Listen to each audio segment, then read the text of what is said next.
বলিউডের অন্যতম সুপারস্টার সালমান খান যেন ঝামেলামুক্ত হতেই পারছেন না। বিগত কয়েক বছর ধরে তিনি নানান বিতর্কে জড়িয়ে পড়েছেন, বিশেষ করে 1998 সালের কৃষ্ণসার হরিণ হত্যা মামলা নিয়ে। এই মামলা এখনও তাকে আইনি জটিলতায় ফেলে রেখেছে, আর এই মামলা নিয়ে কুখ্যাত গ্যাংস্টার লরেন্স বিষ্ণোই তাকে খুনের হুমকি দিচ্ছেন। এবার নতুন করে যুক্ত হলো আরেকটি বিতর্ক, যা জড়িয়ে আছে বিশ্বকবি রবীন্দ্রনাথ ঠাকুরকে নিয়ে। বিস্তারিত জুনায়েদ আহমেদ সৈকতের ডেস্ক রিপোর্টে।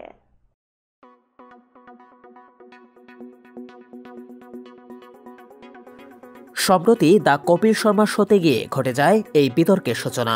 ভারতের পশ্চিমবঙ্গের বঙ্গবাসী মহাসভা ফাউন্ডেশন থেকে অভিযোগ তোলা হয়েছে শোয়ের একাংশে রবীন্দ্রনাথ ঠাকুরকে অবমাননা করা হয়েছে এবং তারা এর জন্য সালমান খানকে দায়ী করেন। ফাউন্ডেশন দাবি করে সালমান খানের প্রযোজনা সংস্থা শোয়ের প্রযোজনায় যুক্ত এবং তাই সালমানের বিরুদ্ধেই আইনি পদক্ষেপ নেওয়া হয়। অভিনেতাকে একটি আইনি নোটিশ পাঠানো হয়েছে বলে জানা গেছে।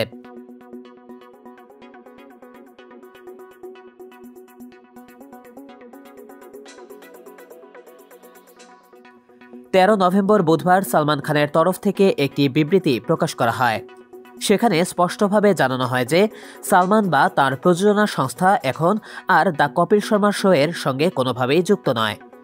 বিবৃতিতে আরও উল্লেখ করা হয়, এই অভিযোগ সম্পূর্ণ ভিত্তিহীন এবং এই ভুল ধারণার বশবর্তী হয়েই সালমানকে আইনি নোটিশ পাঠানো হয়েছে। ফলে এই আইনি নোটিশের মাধ্যমে সালমানের উপর কোনো প্রভাব পড়বে না।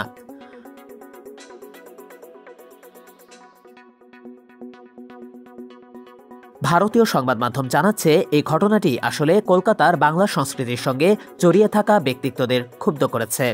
প্রথমে বিষয়টি নিয়ে প্রতিবাদ জানিয়েছিলেন বিশিষ্ট বাঙালি কবি শ্রীজাত।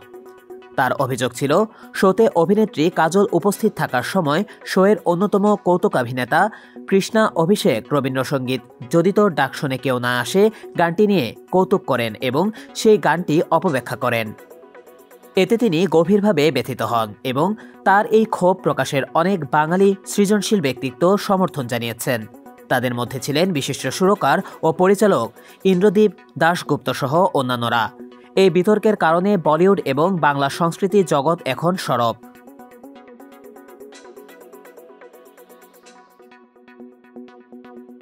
সালমান খানের যুক্তি এবং তার প্রযোজনা সংস্থা শোয়ের সঙ্গে সম্পর্কহীনতার দাবি প্রকাশের পরেও এই বিতর্ক এখনও পুরোপুরি থামেনি।